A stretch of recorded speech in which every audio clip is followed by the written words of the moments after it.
I'm joined here today by the one, the only Devin Clark, coming off the big win at UFC 250 this past weekend. Thank you so much for joining me, man. How are you? I'm doing good. Thanks for having me on. Of course, man. First things first, give the people an update. How is the eye doing, man? We saw the video on social media. We saw it during the fight, even. Give the people an update. How are you doing there? It's getting better. I still have a few doctor's appointments and stuff, but I'd fracture the orbital, so that is there. This is all numb yet. I haven't got the feeling back in that, so that's slowly coming around and yeah, slowly healing up. And so it's numb, but do you feel any pain at all, or because it's numb, you don't feel anything? I don't feel the pain too much right now. Just a little bit of pressure is the biggest thing. That's good. Can you pinpoint exactly? I think it was the first round, but when it sort of broke in the fight, like, do you remember that at all? When he cracked me with the uppercut in the first round, it was a big shot. You could in the fight you could tell that it hurt me, and that's where he had his it's where he had his chance to finish me, and it didn't go that way. He cracked me, and I had to do some soul searching Yeah. in a couple seconds there, and decide that I still want to fight. So. And so there's a lot of things we're going to get to with this fight. Obviously, we have to talk about your father. I believe his name is David Clark. We have to talk about that. We'll talk about the fight and everything. But first things first, man. How was it for you fighting in front of no crowd? Did you find that to be a unique experience at all? It didn't even I didn't even pay attention to it. I didn't. I usually tune out the crowd pretty well, anyways. But yeah, it just wasn't a factor in the fight at all. And then with my dad being there, he he gets Yeah. loud. So then the other coaches have to get loud. My coaches have to get louder. So it felt like a normal fight, like there was a crowd or something, because I could hear them yelling, and so that was completely normal. And so before you started the fight, of course, saw you take the knee. We saw you do the fist and stuff. Can you please explain to people why you did that and what exactly that meant for you to do that? I did it just to take my stance on the whole everything that's going on right now, and let people know that I'm with them. I'm with the people on this one. People are mad. People are angry. It doesn't matter what color you are, black or white. People are tired of injustice in America. In this form, it comes across with the police department, and I think there needs to be policy changes within the police departments, and just better checks and balances on their own officers and the leadership within the departments, because every department has their bad apples, if you want to call them that or whatever. But I think it's the lack of checks and balances.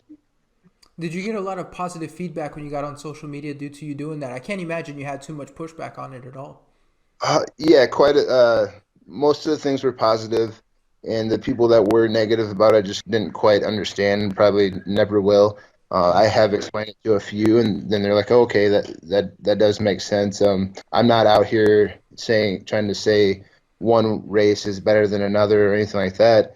I want unity and people come together and just, and I've said it before, just respect each other.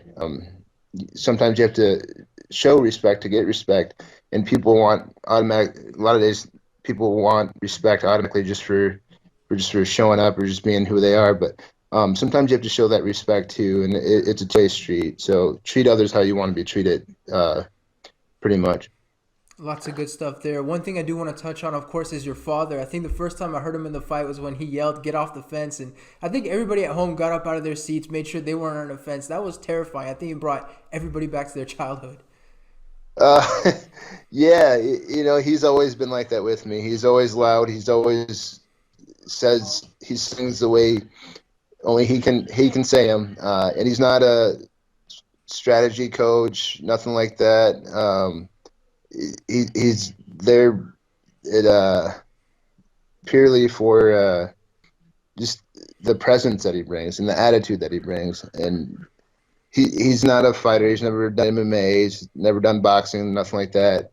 But he is from a rough neighborhood, East St. Louis, Illinois, and he had to grow up fighting and He had to walk around with a chip on his shoulder, and he brings that to me when I'm fighting, and pretty much all the time he's always like that. He doesn't that doesn't turn off. But just to bring that attitude to the fight, like this is a fight. it's going to get dirty and you kick that guy's ass. And so, how did that happen? Your father in the corner, because that's a unique thing. Like I believe it was Aaron Bronsteter put on Twitter. He's not there to hold pads, not there for coaching. He's there to hype you up specifically. How does that happen? He's always since I could have him in my corner, he's always been in my corner for my fights. And when I first started fighting, he was the first one to tell me that I was crazy for doing it. And but he also said, if you're gonna do it, you're gonna do it right, and you're gonna do it my way. And that's just how he always coached Yeah. me. And at the time, I'm 19 years old, but still treats me like that kid. But he's always been my coach in that aspect, whether it's football, baseball, wrestling. He's always there. He always has the guidance and make sure that my mentality is right going into competition. Always checking me on my mentality. I mean, he does have a very distinct dad voice. Like when you hear him yell, there's no mistaking that's definitely somebody's dad. Like that's exactly what you would hear at a sports game. What does it do for you when you're out there and hear him start yelling? I assume your brain automatically knows exactly who it is and where it's coming from. Yeah, and like by now it's kind of just it's always there, so it might not trigger me right away, but it does bring a uh how do I say it? It makes me more alert, more aware, and it brings that yeah, just um sense of urgency to the situation. It's a finish him now type voice is what he's using, and that's the whole fight. And so the big thing we mentioned it off the top, you have the fractured orbital. Man, how did you survive 3 more rounds with him? Everybody was talking about your mental toughness out there. I mean, just the physical toughness too. How did you manage to gut that one out? Well, going into the fight, we knew that he hit hard, and so we had it in our minds that we're gonna get hit. It's hard. That's the hardest we're ever gonna get hit is in this fight. We got to be ready for that. So I was mentally prepared to get hit as hard as I've ever felt.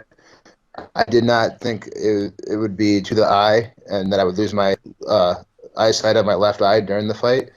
But it's something that we were prepared for. We were prepared to get hurt, prepared to push beyond that. And when I'm in my training, my mental coach says he has me to find the line moments, and you find the line where you think you have to quit, and you go beyond that. And we practice that throughout camp and throughout my career. So it was one of those find the line moments, and we pushed past it and kept the eye on the goal, and that was to win the fight. And so what's going through your mind as this is happening? Because I know sometimes you get hit, you don't realize it, but I assume when your eye closes up, all of a sudden you realize, okay, something's happening. What's going through your mind as you realize that, okay, my eyesight's impaired, something's happening to me? Initially, it's an oh shit moment, and everything in you wants to quit because the pain was so bad. And but I knew I couldn't do that. But at the same time, it was like, oh shit, not again. I'm not getting knocked out again. I don't want this. So then I had to change my attitude and my mindset to, all right, let's finish this. We're not going out like this.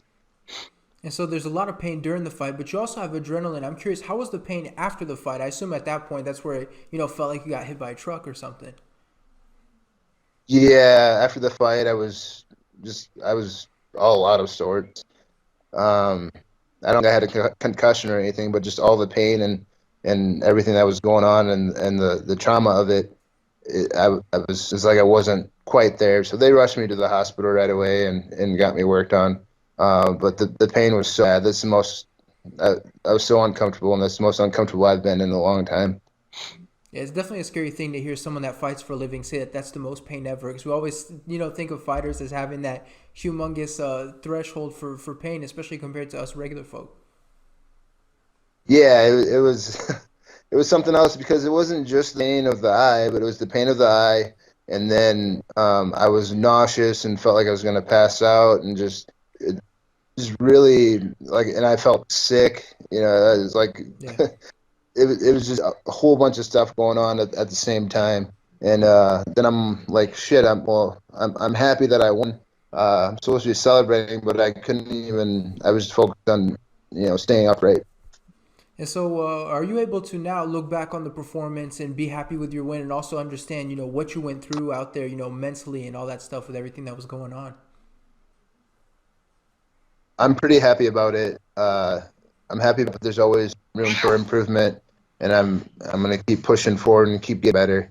I did some things that I was really happy about, and that's the main thing was finishing the fight and overcoming injury. So that was really like my first dog fight, if you will. I had to overcome something like that, and so I am really proud of myself for being able to get through it. And there are some things I need to work on. I should have been able to finish him. I should have been, definitely should have submitted him. And but that comes just from practicing. This was a quarantine fight, so I had 3 weeks to get ready for this fight, and it was mainly just making sure my conditioning right. And we drilled and did pads about twice a day, and then along with just running. That was my main focus for this fight. We didn't spar. Uh, I tried to wrestle, but I also pulled my quads a little bit before the fight, so I was recovering from that and couldn't do a lot of explosive stuff. So it was really just I did a lot of controlled things and didn't wrestle live and didn't do a lot of live jiu-jitsu and anything like that. So the fight was what it was. There's a lot of overcoming adversity. I'm curious, when you log back into social media or on your phone, whenever you were able to, what was the reaction online from the fans? I assume you got a lot of stuff about your dad, about the eye as well, but what did your phone look like after the fight? It was blowing up pretty good. A lot of love, especially from my hometown, Sioux Falls, South Dakota. Everybody's super proud of me, and that's what we work for, to make the people close to us proud. And my wife, and my family, my mom, everybody. It was just a little bit overwhelming, and What do you think is next for you at this point? hopefully a top 15 guy. And if not, that's all right too. But just keep winning. I need to keep winning. Keep it improving. Maybe I'll get a knockout someday. Maybe I'll get a finish someday in the UFC. But until then, I'm racking up these stats. My stats are getting up there. Doing some stuff that's top level. So just keep pushing forward and keep being dominant. That's the main thing. As long as I'm dominant and use my wrestling and my pressure, speed, I don't see too many people being able to stop me in the division. It'll get me all the way to the top. All right, and that leads me to my very last question. Then we'll let you go. But realistically, I know there's a lot of stuff going on with your eye and everything. But when do you think we'll see you back out there again in the cage? Uh, Probably 3 4 months, something like that. After the summer. Definitely want to take the summer and heal up, spend time with my wife and dog. All right. Well, hopefully we'll see you back out there again soon. Thank you so much for the time, man. I really appreciate it. And congratulations on the victory. It was a great performance and a very gutsy one. Thank you. Appreciate it.